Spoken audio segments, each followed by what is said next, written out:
Bonjour à tous, membres du Cannes Football Club. Écoutez, je suis très heureux de vous retrouver pour cette nouvelle saison MLS, avec comme bien sûr chaque semaine les faits saillants MLS. C'est un petit retour en 5 minutes sur les faits marquants de cette journée. Alors effectivement, ça va être un classement un peu anecdotique. Ceux qui ont gagné ont 3 points, les matchs nuls 1 point, excusez-moi, et ceux qui ont perdu 0 point. C'est pas sur ça que j'aimerais revenir, mais plutôt sur les trois surprises qui sont pour moi assez surprenants. La première vient du Los Angeles FC, premier match de son histoire en MLS et première victoire.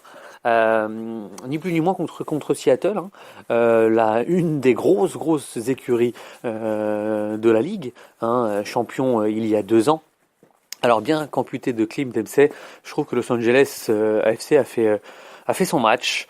On sent que le collectif n'est pas encore bien rodé, mais grâce à des joueurs d'expérience comme Laurent Simon, Carlos Vela notamment, ça a pu apporter une stabilité et on sent que cette équipe va pouvoir peut-être jouer le premier rôle, même si bien entendu c'est que le premier match, mais c'est à signaler, premier match, première victoire pour le Los Angeles FC.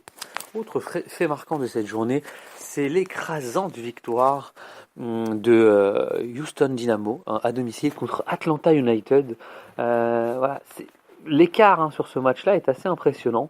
Si tant est qu'on pensait qu'Atlanta United, après sa première bonne saison, même si elle était en dents de scie, on pensait que là ils allaient revenir regonfler à bloc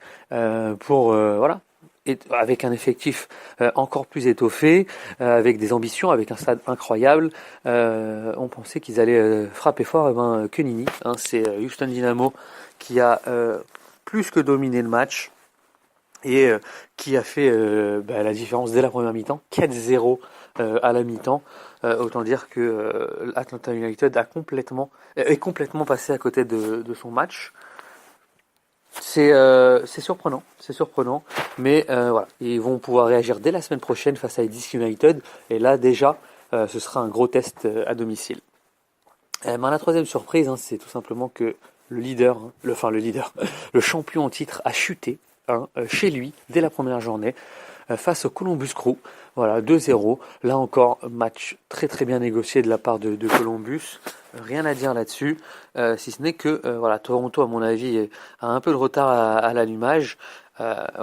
Donc c'était aussi surprenant. Ils ont joué avec leur équipe titulaire, avec les mêmes qui ont remporté le championnat et qui l'ont bien écrasé même l'an dernier. Écoutez, les années se suivent et ne se ressemblent peut-être pas pour Toronto. En tout cas, affaire à suivre. Et je terminerai bien entendu sur la contre-performance de l'Impact de Montréal, qui dans le derby canadien face aux Whitecaps de Vancouver a perdu pour sa première sortie de la saison 2-1. Alors peut-être qu'on peut retenir de positif, c'est que l'attaquant Mancosu a marqué son premier but pour son premier match. On se rappelle des débats enflammés l'an dernier sur son niveau de jeu. Est-ce que là ça laisse augurer une bonne saison?